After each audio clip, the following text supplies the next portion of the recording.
Beginning audio transmission. This is the audio log of Dr. Cool, 05 Council member, as well as Supreme Commander Mobile Task Force Alpha 1, also known as the Red Right Hand. Hello everyone. Now, today's article file reading is still within the month of Hallows Eve, and it is indeed a very terrifying one. While itself is not a Keter class object, it is still very terrifying as a Euclid class, especially to those of you that have hydrophobia, or in other terms, afraid of water. So, we will read this SCP file for today. You might not even want to go into the ocean ever again after reading this. But let us continue and see for yourselves. Item number SCP-1128. Object Class Euclid. Special Containment Procedures. Written descriptions or imagery of SCP-1128's appearance or videos of the entity breaching, see Addendum 1128-3, found outside the Foundation are to be destroyed, and Class C amnesiacs are to be administered to anyone exposed to such information or showing signs of SCP-1128 contamination. A written description of the entity's appearance is to be kept at site for experimental purposes only, and is not to be read by anyone other than D-Class, used for testing. If exposed, staff are to report immediately for administration of Class C amnesiacs. Mobile Containment Force Kappa 12 has been assigned to intercept and redirect any and all water traffic that passes through their designated patrol area by any means necessary. See Addendum 1128-2. Description: SCP-1128 is an entity that manifests as a massive aquatic predator to anyone given a full description of the being's appearance through either spoken written descriptions or visual depictions of the being. Persons infected by SCP-1128 will initially exhibit no abnormal behavior, though some cases show a general aversion to activities involving bodily immersion in water, such as bathing or swimming. Should the subject ever be fully immersed in water, they will disappear completely under the surface of the water, regardless of the water's actual depth. In most cases, subject will reappear moments later in a panicked state and frantically try to leave the water, while in some other cases, the water will become polluted with blood and debris, confirmed to be the remains of the subject. Subjects that have reappeared intact claim that they were transported to a vast ocean, where they are pursued by SCP-1128. Interviews with these individuals carry some risk of further SCP-1128 contamination, as descriptions of the being's appearance trigger further infections.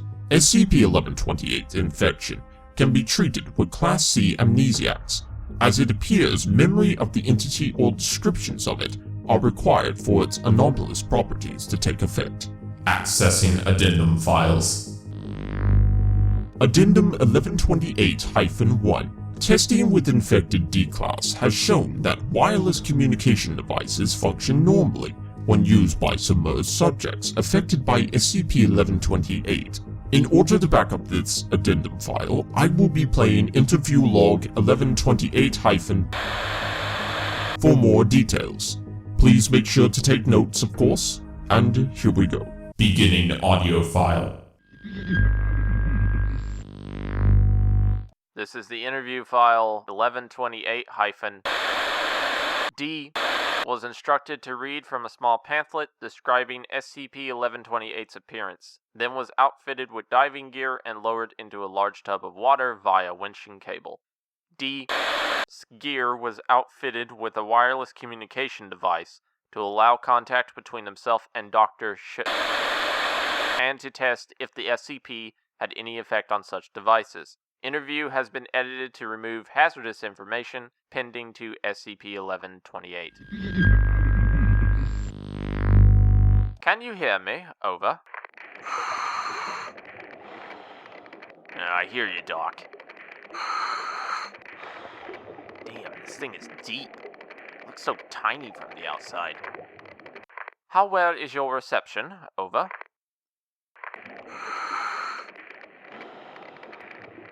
good enough, I guess. Kind of fuzzy, but not enough that I can't hear what you're saying. What is your current status?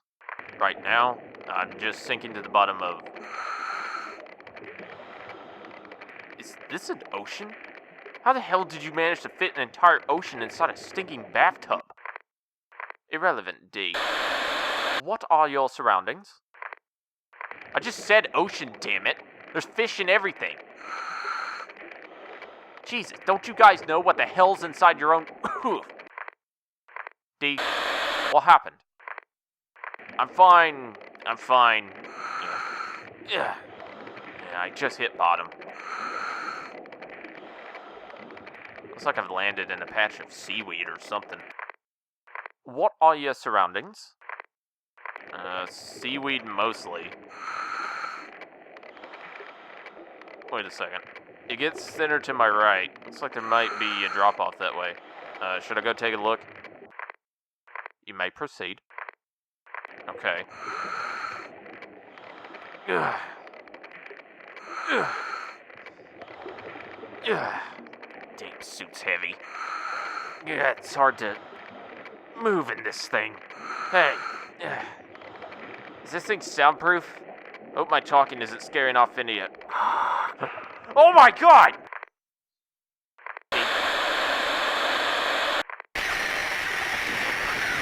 D. Respond. What's your status?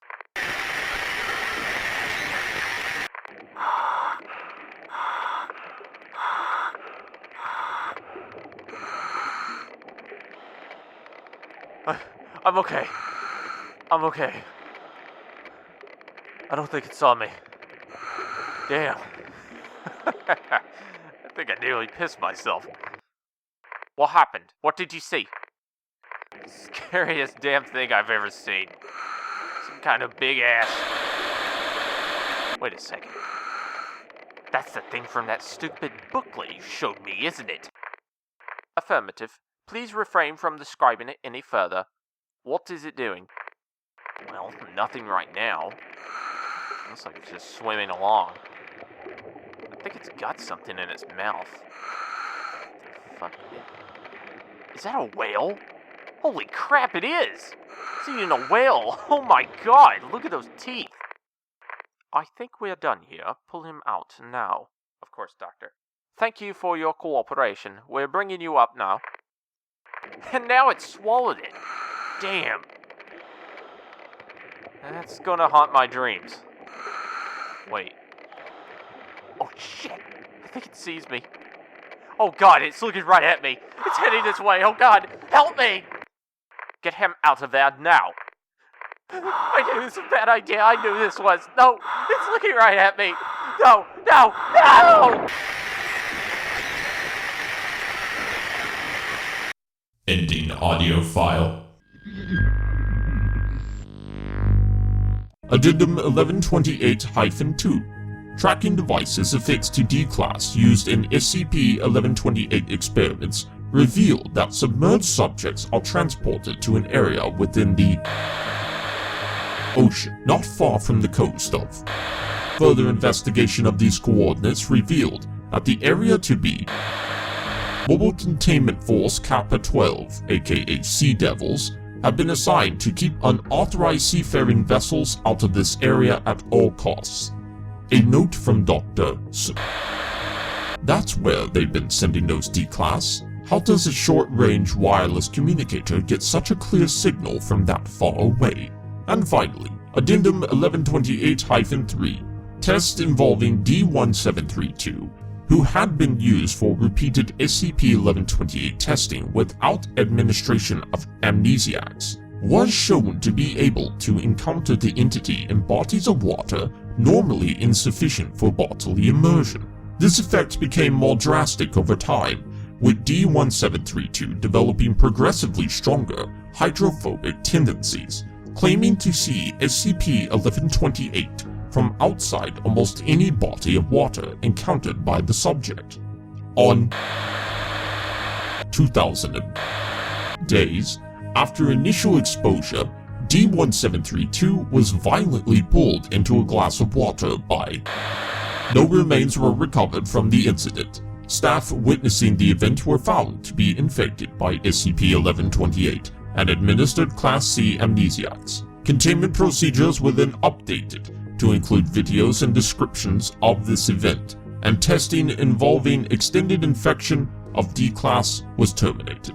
Now, we get into the experiment logs of 1128 using our D-Class personnel as the guinea pigs for these testing procedures. So, let us see what happened in these 5 testing procedures of SCP-1128. Experiment log 1128-A-1. Date. Procedure. D-Class exposed to SCP-1128, outfitted with diving gear and communication device, then lowered into a tub of water. The result was as followed by interview 1128-. Experiment log 1128-A-2. Date. Procedure.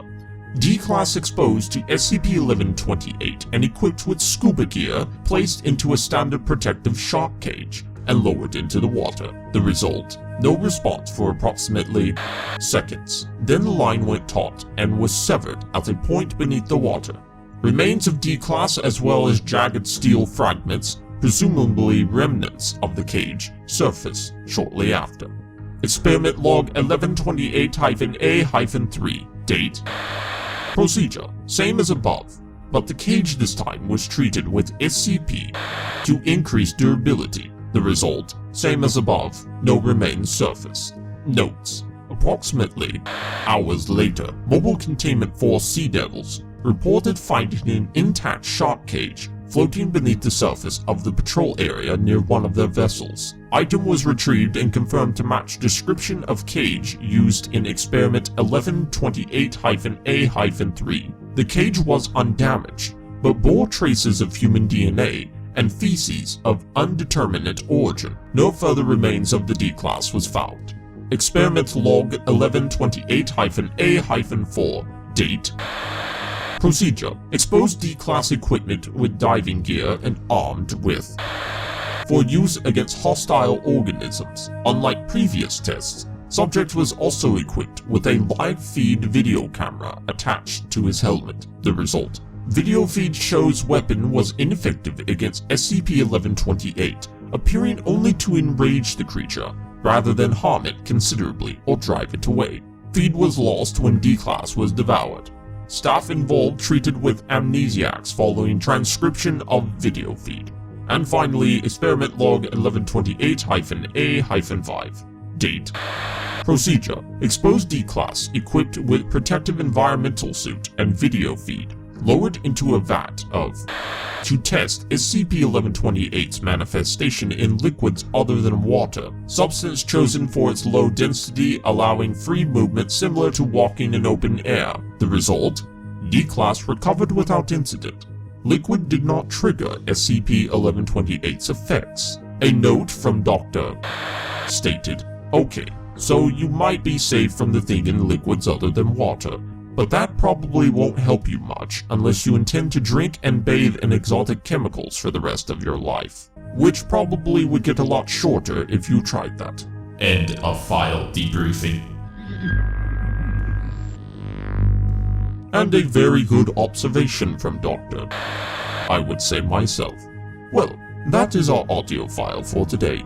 What did you all think of this creepy, exotic, aquatic predator? It is a very dangerous one. However, as long as you are not infected with its anomalous effects, then you are pretty much safe. Well, for being in an ocean that still has other aquatic predators in our daily lives. But besides that, thank you very much for watching this video if you have all the way through. We greatly appreciate it. You may also help our Foundation efforts out by clicking that like and subscription button down below. And if you want to even go above and beyond the call of duty and support the Foundation with our Patreon page with the link provided at the end of the video, then you can do that as well. Thank you so much for your support and all of your efforts, and I'm glad that you all are liking the new style of the videos. That is all the time I have for today. Thank you for watching. Tune in next time. This is Dr. Cool. O5 Command, signing out.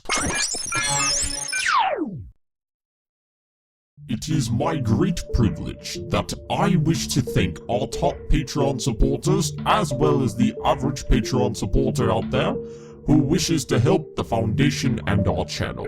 We greatly appreciate it, and their names are here for all to see. If you would like to become a supporter of the SCP Foundation or our Patreon channel, then click the link provided here and donate today. All donations are well rewarded. In the meantime, check out many of these other popular SCP videos of mine, and tell me what you think in the comment sections below on this or other videos. Don't forget to click like and subscribe if you haven't already. This is Dr. Cool signing out.